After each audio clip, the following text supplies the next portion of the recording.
you're wearing? No, it's just to promote organ donors. We have a young lad in the room today, Jimmy Linsky, who's waiting for a heart transplant, and it's just to donate or bring more awareness to people helping these people who are so unfortunate. How much you've been looking forward to getting back out there on the field? Because things are going well for you at the moment, aren't they? And in the Midlands, that's a good thing, isn't it, for West Brom? Well, you've got to keep. I think whether you're doing well, you're doing badly. The Premier League, you go up and down, especially clubs in the position that we're in. And what you've got to do, you just got to stay level through it and keep a very sound footing. Don't get too carried away when you're doing well, and don't get too despondent when you're not doing so well. And the important thing is to make sure that you keep the boat pointing in the right direction. And if there's big waves going over you, then fine. You're strong enough, steady enough to see it through. And I think that's always been the way I've tried to manage, and it's always been the way I've tried to to push clubs through what is a very, very tough league and a tough season. Do you point to, some fans, if they moan that you've got if you've come away with a draw or a 0-0 draw or whatever? No, you have to, Pete. I think you've got to accept criticism, and I think you've got to accept that people have different views. And I think that to be in the position I'm in, I'm very fortunate to be in this position. And the one thing I won't do, I won't sort of like not accept that people have their views and people rightly can criticise, and you have to accept that. That's part and parcel of the job, whether it's through supporters or whether it's through the media. You have to accept it, and you have to accept that that's part of the life that I've decided to work in and live in, and you have to get on with it. But look at Villa down the road in the trouble there, and if you get a draw, it's a point, isn't it? Is that your point? That no matter what the result, we get a point. Was that a pun then? Well, yeah. We go out every week to win, and that's what we try and do. And over the past couple of weeks, we've done very well. We've, especially against Norwich, I thought we played really well. Both in possession and out of possession, and I think that's what you aspire to do. The biggest problem here, there are problems. It's a different football club than I'm used to. It's a different club, the way it's run, the way it's set up. But the problem is, and the big problem has been the internationals this year. We've had 7 players who have been playing for home international sides. I think that's the most out of any Premier League club. And all those home international sides have been close to either, or have either qualified for the Euros or have just missed out. So that's been really, really difficult. Really difficult. How much do you think that's impacted then on your? Well, I think it's not. I don't think the lads, mean. I don't think they mean to lose focus. But it's something special for them. It's something special. It's been, it's a massive, massive thing for, obviously the lads playing for Northern Ireland, the lads who are playing for Wales, and James McLean has still got a great chance with the Republic as well to qualify. So it's a distraction. Unfortunately, obviously Scotland have just missed out, so Moz will be disappointed about that. But it has been, I think, a distraction for us as a football club. Well, you mentioned James, obviously coming up to Remembrance Day. Would James be okay wearing a poppy on his shirt? I've said this last week and I'll say it again. The greatest thing about this country is people have the right, to express their views and their opinions, and people respect that. And I've been through it. James has been through it. If he wants to, fine. If he doesn't, he doesn't. I have my views. James has his views, and we'll leave it at that. You'll wear one then.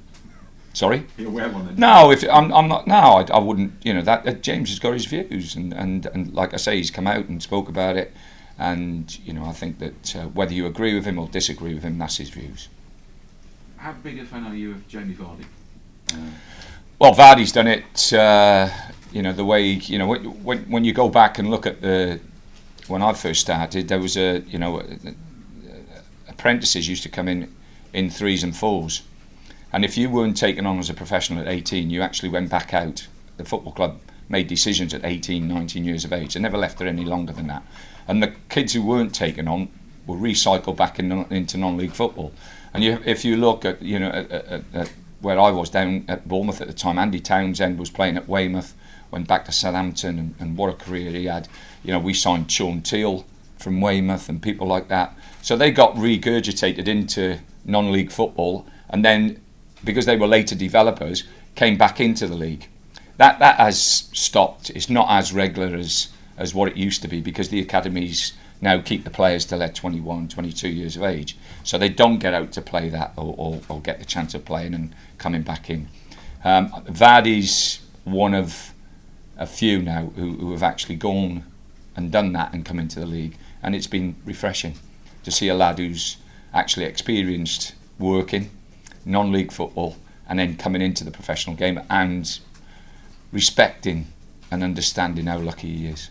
What do you think it does to the player's DNA and his mindset, having had that, rather than an academy player? No, I think you can. I think you can do it both ways, Pete. I don't think you can't pigeonhole everybody in and say that that's the norm for everything. I think there's different people who respond different ways.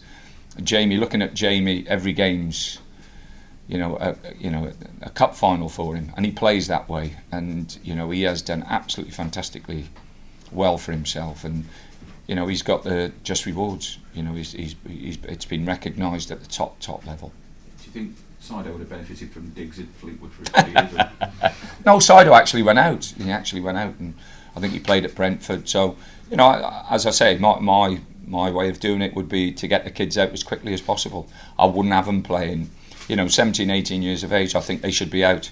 I think they get closeted. They get, they get too much comfort within the academy system, and I think they should be out playing in front of crowds and playing for teams that it means something. That game on Saturday actually means something, and they get to understand that it means either the manager's job, but it means a good weekend or a bad weekend for the supporters who support them as well.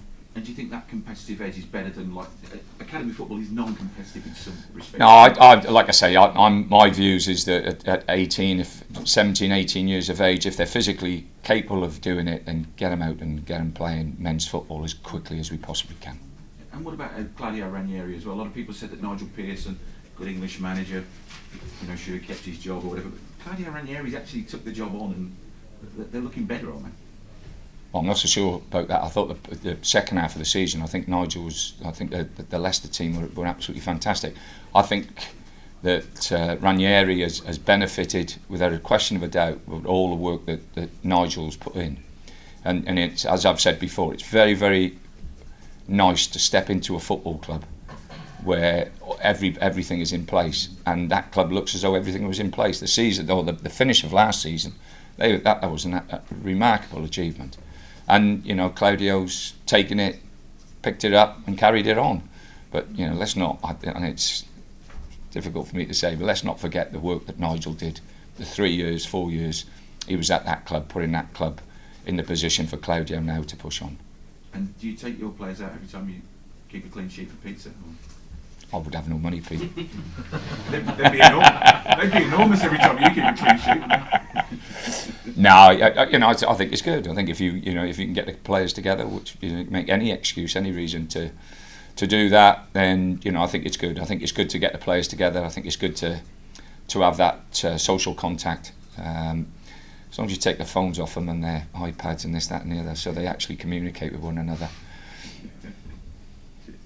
No problems. Hi Tony. Leicester obviously in League Cup action this week. You've had a break this week. Does that give you an advantage this weekend? Well, he made a lot of changes, and I know obviously Vardy and Maris come on with 20 minutes to go or whatever. No, I think it'll be a tough game. I think they are rocking and rolling at the moment. Everything they seem to do is going for them, and it's going to be a tough game. We know it's going to be a tough game. I think the important thing is that we actually match them with their work rate and their enthusiasm, and we need the crowd to really get behind us as well Saturday, because they'll sell their end. Their support was fantastic last year, and we need to get our supporters up for it, and the only way you do that is by really working hard and competing and putting in a performance that gets them going as well. So it's important we do that, and it's important that then the supporters get behind us. You made a joke just then about being skint if you took players out for a pizza every time you got a clean sheet. 6 clean sheets out of 10 Premier League games, I think I might have said, this season. That's a pretty impressive stat, isn't it? Yeah, it's good. It's good. It's it's something to be pleased about. But it's not just that it's not the back four, it's not the goalkeeper. It's the whole team that that we work on when we haven't got the ball, to make sure that everybody's in slots and everybody knows what they're doing. And that's the same going forward. And I think, again, looking at Norwich, you know, that there's been signs, but looking at the Norwich game, you know, Brunty getting forward and you know, the crosses he got in, and he's had a couple of great efforts himself. You know, we need that from the fullbacks when we get the ball. We need them to get up and play with the rest of the team, and you know, we've done a lot of work on that, and we're trying to, you know, to put in place, not just when we haven't got the ball, but when we get the ball, a system that will create and give us the opportunities to score goals. Do you think not conceding goals is one of your main strengths as a team? I think that's a basis that I've always managed on. I think ever since I started management, I think if a team has to have a foundation, and the other thing you have to understand and recognise is that, you know, clubs that you work at, you know, the level that you're at and the level that you're not at. You know, if I was managing Real Madrid, you know, it'd be different. If all the flair players, you could say that you could outscore teams and not worry about too much about being defensive. But you know, it's what you've got to work with and getting the best out of what you've got to work with. The Leicester have obviously just got their first clean sheet of the season, so is that something you're going to work on at the weekend? Is trying to sort of manipulate their back four a bit?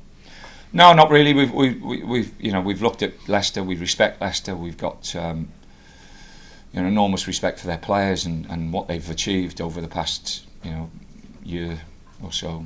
But we'll concentrate on what we can do as a team and as a football club.